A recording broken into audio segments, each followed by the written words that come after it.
Flat कभी नहीं लेना चाहिए सर, ये लाइबिलिटी है। दो तरह के फ्लैट होते हैं, एक लाइबिलिटी वाला फ्लैट होता है, एक एसेट वाला फ्लैट होता है। समझाता हूं, 90% लोग जो फ्लैट लेते हैं वो लाइबिलिटी वाला फ्लैट होता है। 90% लोग, आज आपकी आंखें खोल दूंगा अगर ध्यान से समझ गए मेरी बात तो, आसान भाषा में समझा रहा हूं, समझना।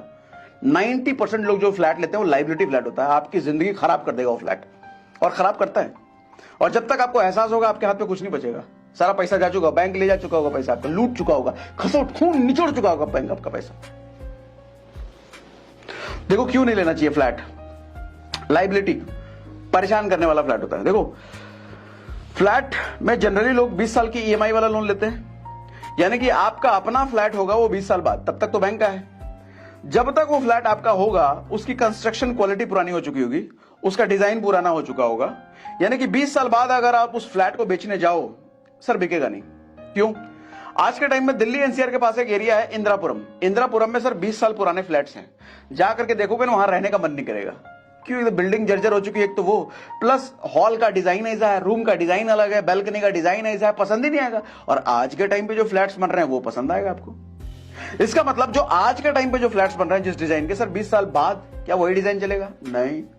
अच्छा, आप तोड़वा भी नहीं सकते उसको, परमिशन नहीं है। ऊपर वाला गली आएगा, नीचे वाला गली आएगा, ये क्या हल्ला करो, कुछ कर नहीं सकता, वैसे ही रखना पड़ेगा। प्लस फ्लैट्स की डिमांड कभी कम नहीं होगी, फ्लैट्स की सप्लाई हमेशा ज्यादा रहेगी लोगों की नीड से, हमेशा। और जिस चीज की सप्लाई हमेशा ज्यादा रहेगी सर उसकी सिर्फ वैल्यू नहीं होती। सर जमीन लिमिटेड है, बिल्डिंगें लिमिटेड नहीं है। सर आज के छोटे शहरों में भी बिल्डिंगें बननी शुरू हो गई हैं। लोग खरीदने वाले हमेशा ही कम रहेंगे, फ्लैट्स ज्यादा बनते रहेंगे, बिल्डर बनाता रहेगा। तो इसलिए आपको बेचने में ना हमेशा दिक्कत आएगी। फ्लैट अगर आप अपने फ्लैट को 10 साल 12 साल बाद बेचने जाओ, हमेशा दिक्कत आएगी, नहीं बेच पाओगे सर, क्या पता लॉस में बेचना पड़े। इसलिए फ्लैट का डील अच्छा नहीं है, फ्लैट लेना ही नहीं चाहिए। अच्छा, कौन सा फ्लैट लेना चाहिए वो भी बताऊंगा आगे। लोग नेक्स्ट जनरेशन के लिए घर लेते हैं और घर को फ्लैट समझ लेते हैं, फ्लैट को घर समझ लेते हैं, वो रहेगा नहीं नेक्स्ट जनरेशन तक। और एक सबसे बड़ा ट्रैप जो फ्लैट लेते हैं लोगों नहीं पता होता है, सर अगर आपने 1 करोड़ का फ्लैट लिया है ना तो 10,000 रुपए 12,000 रुपए मेंटेनेंस उसका लगता है। मेंटेनेंस क्या? स्विमिंग पूल है, जिम है, क्लब है। 99% लोग कभी इस्तेमाल नहीं करते, शुरुआत के 10 दिन इस्तेमाल करते हैं, उसके बाद जिंदगी में कभी इस्तेमाल नहीं करते, लेकिन हर महीने देना पड़ेगा उसका, हर महीने देना पड़ेगा।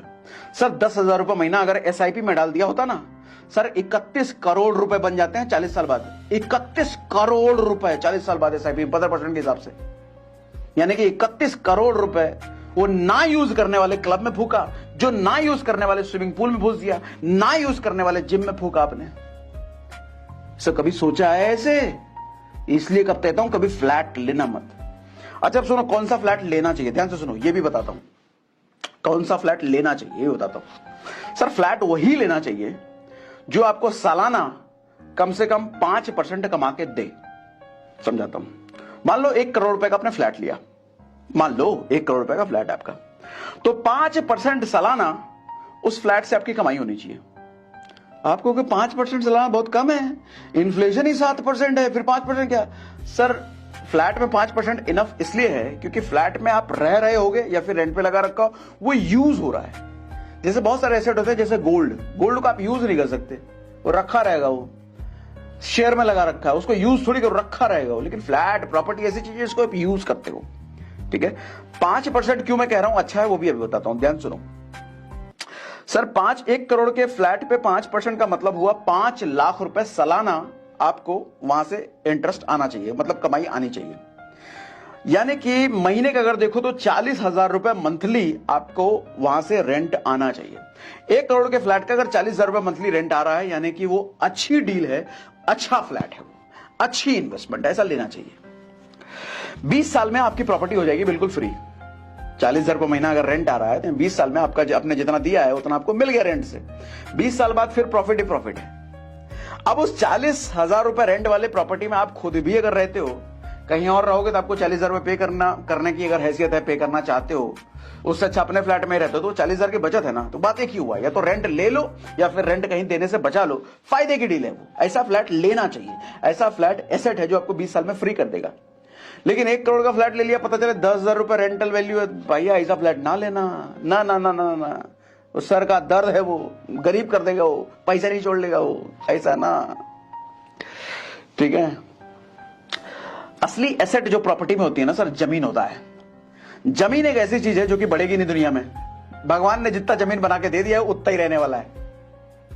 रत्ती भर भी जमीन आदमी बढ़ा नहीं सकता, चाहे अरबों खरबों रुपए डाल दो, रत्ती भर भी जमीन बढ़ाया नहीं जा सकता, भगवान ने दे रखा है। तो जमीन की वैल्यू हमेशा बढ़ती रहेगी। पॉपुलेशन बढ़ रहा है ना, सप्लाई हर दिन घट रही है, हर एवरी डे जमीन की सप्लाई घट रही है, एवरी डे पॉपुलेशन बढ़ रहा है, एवरी डे जमीन घट रहा है, एवरी डे पॉपुलेशन बढ़ रहा है।